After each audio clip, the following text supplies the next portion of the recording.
कि हमारी मुलाकात आज पहली बार हो रही है, इसलिए सबसे पहले तो आप सभी लोगों को हम हार्दिक शुभकामनाएं और बधाई देते हैं और धन्यवाद भी देते हैं कि आप इस नगर पंचायत नगर परिषद को आप सब लोग मिल करके गया ही नहीं बल्कि बिहार के स्तर पर कैसे हमारा टेकारी नगर परिषद का नाम आए, उसके अनुसार आप सभी लोग मिल करके एकजुटता के साथ काम करेंगे। देखिए, दो तीन बातें जो प्रोसीडिंग में हमने देखा, जैसे बुढ़वा महादेव स्थान दुकान का निर्माण है, ये परिषद का अच्छा पहल है, लेकिन हमारी एक आग्रह होगी इस बैठक के माध्यम से कि दुकान का अगर निर्माण हो तो जितना डीप जाकर के दुकान का निर्माण हो, ताकि आगे का पोर्शन बचा रहे। होता क्या है कि हम 6 फीट 8 फीट छोड़ करके दुकान का निर्माण करा दिए,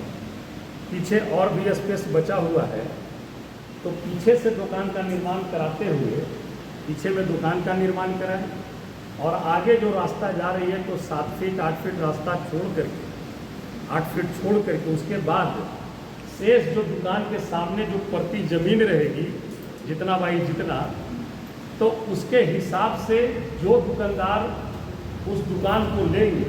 जो दुकान का रेट होगा, उसके अलावा फिर वो जो प्रति जो उनके सामने वैकेंट जो ज़मीन होगी उसका रेंट फिक्सेशन अलग से उसमें कर, ताकि अच्छा लगे वो देखने में। दूसरा एक बहुत ही महत्वपूर्ण बात है बंदोबस्ती। देखिए, बंदोबस्ती लगता है 1970 और 80 के दशक में हुई है। ऐसा कि उपाध्यक्ष जी भी बता रहे थे कि बहुत सारे लोग बोलते हैं कि ये तो हमारा जमीन रजिस्ट्री हो गया है नगर पंचायत। अब वो जमीन कैसे रजिस्ट्री हुई, तो इस बैठक के माध्यम से इसको प्रोसीडिंग में ला करके एक कमेटी आप बना लीजिए और कमेटी बना करके अविलंब सबसे पहले जिनके जिनके पास बंदोबस्ती है,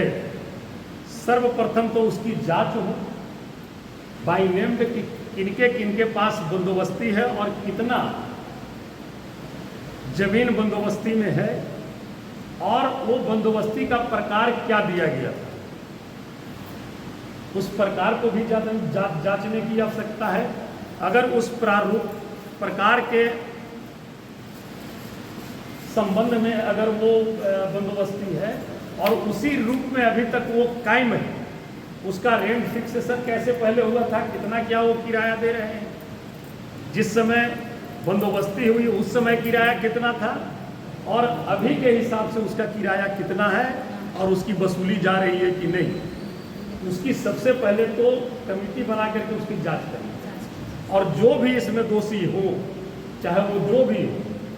उस पर अविलंब नगर पंचायत के माध्यम से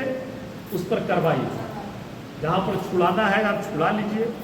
बहुत सारा ऐसा भी हो सकता है कि आपके पास बंदोबस्ती की ज़मीन रहे जिस पर आप बहुत बढ़िया मार्केट बना सकते हैं, जिसमें नगर परिषद का आय बढ़े, आय का स्रोत बने, तो ये चीज़ को दिखा लेने की आवश्यकता है। तीसरी चीज़ है कि अभी आप लोग जो बाहर जाने की बात देखने के लिए कर रहे हैं कि हम लोग देखें, तो आप लोग सब लोग बैठते हैं तो सब लोग आपस में एक राय क्यों नहीं बनाते हैं कि हम लोग किस रूप से नगर परिषद को बनाए कि लोग हमारे नगर परिषद को देखने आए। आप नगर परिषद को ऐसा बनाएं कि जैसे अभी कहे ये प्रशाखा पदाधिकारी हैं आप स्वच्छता, इन्होंने कहा कि सिर्फ घाटी चल के देखा जाए, तो हम तो कहेंगे देखने के पहले आप नगर परिषद टिकारी को उस रूप में बना दीजिए कि गया और अन्य नगर पंचायत और अन्य परिषद है वो आपके यहाँ देखने के लिए है, तो उसका एक मास्टर प्लान बनाइए। सारे जगह पर 1 दिन लगेगा, 2 दिन टाइम लगेगा उसको देखने में, घूमने में। जैसे हम लोग जब यहाँ एमएलए थे तो हुआ कि रोड वगैरह सब था शहर में, लेकिन बगल का जो पथ था, रोड के साइड का पथ था, वो नहीं थी। तो उसकी सौंदर्यीकरण के लिए हम लोग पेवर ब्लॉक का उसमें अति किया। उस समय नगर विकास मंत्रालय से पेवर ब्लॉक का सभी जगह जितना भी नगर पंचायत का उस समय नगर पंचायत था पद था, सभी जगह रोड के किनारे फ्लैंक लगा पेवर ब्लॉक का, तो सुंदरता कुछ और आई। वो करीब वो भी योजना करीब 1.25 करोड़ का था उस समय। हम लोग फिर ये जो नाला अभी लोग बन रहा है, ये अभी भी अधूरा है, ये भी अभी अधूरा है। इसमें भी करीब समथिंग 1.90 करोड़ या 2 करोड़ समथिंग कुछ, 2 करोड़ 25 लाख, इस पर थोड़ा